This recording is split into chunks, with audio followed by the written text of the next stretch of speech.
The Art of War Philosophy.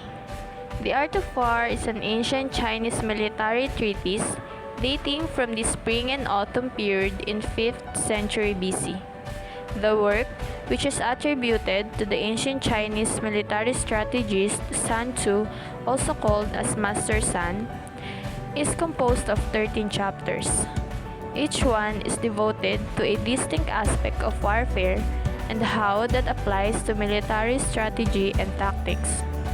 For almost 1,500 years, it was the lead text in an anthology that would be formalized as the 7 military classics by Emperor Shenzong of Song in 1080. The Art of War remains the most influential strategy text in East Asia. It has also had an influence on Eastern and Western military thinking, business tactics, legal strategy, and beyond.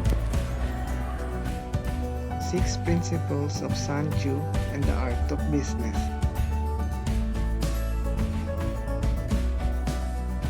Capture your market without destroying it.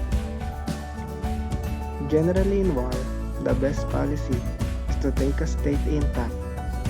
To ruin it is inferior to this, for to win 100 victories in 100 battles is not the acme of skill. To subdue the enemy without fighting is the acme of skill, according to Sun Tzu. Sun Tzu calls this the need to win all without fighting. Since the goal of your business is to survive and prosper, you must capture your market. However, you must do so in such a way that your market is not destroyed in the process. A company can do this in the several ways, such as attacking parts of the market that are underserved or by using subtle, indirect, and low-key approach that will not draw a competitor's attention or response. What should be avoided at all costs is a price war. Research has shown that price attacks draws the quickest and most aggressive responses from competitors, as well as leaving the market drained of profits. Avoid your competitor's strength and attack their weakness. An army may be likened to water just for as flowing water avoids the heights and hastens to the lowlands. So, an army avoids strength and strikes weakness, according to Sun Tzu.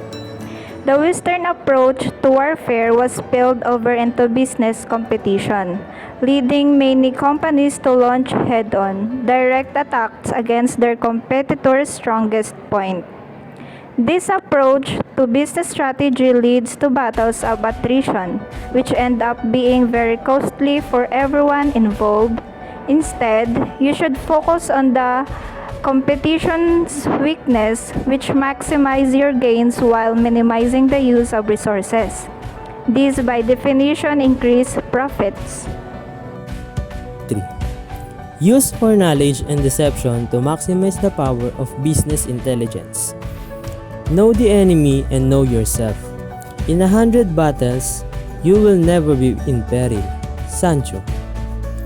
To find and exploit your competitor's weakness requires a deep understanding of their executive's strategy, capabilities, thoughts and desires, as well as similar depth of knowledge of your own strengths and weaknesses. It is also important to understand the overall competitive and industry trends occurring around you in order to have a feel for the terrain on which you will do battle. Conversely, to keep your competitors from utilizing this strategy against you, it is critical to mask your plans and keep them secret. Use speed and preparation to swiftly overcome the competition. To rely on rustics and not prepare is the greatest of crimes. To be prepared beforehand for any contingency is the greatest of virtues. Sun Tzu. To fully exploit foreknowledge and deception, Sun Tzu states that you must be able to act with blinding speed. To move with speed does not mean that you do things hastily. In reality, speed requires much preparation. reducing the time it takes your company to make decisions, develop products and services. Customer is critical. To think through and understand potential competitive reactions to your attacks is essential as well.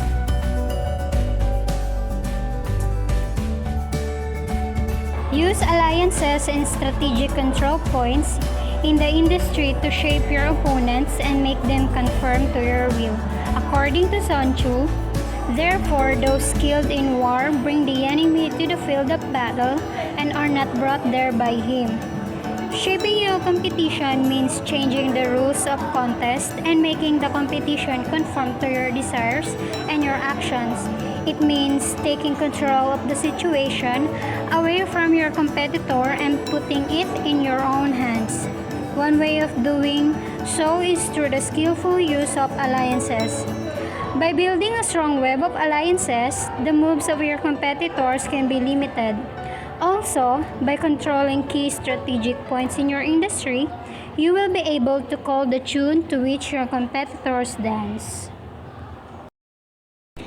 Develop your character as a leader to maximize the potential of your employees. According to Sun Tzu, when one treats people with benevolence, justice, and righteousness and reposes confidence in them, the army will be united in mind and all will be happy to serve their leaders. It takes a special kind of leader to implement this strategic concept and maximize the tremendous potential of employees. Sun Tzu described the many traits of the preferred type of leader. The leader should be wise, sincere, humane, courageous, and strict. Leader must also always be first in the toils and fatigues of the army, putting their needs behind those of their troops. It is leaders with character that get the most out of their employees. These principles have been utilized throughout time in both the military arena and the business world to build creative strategies and achieve lasting success. If you use them properly, they will bring you success as well.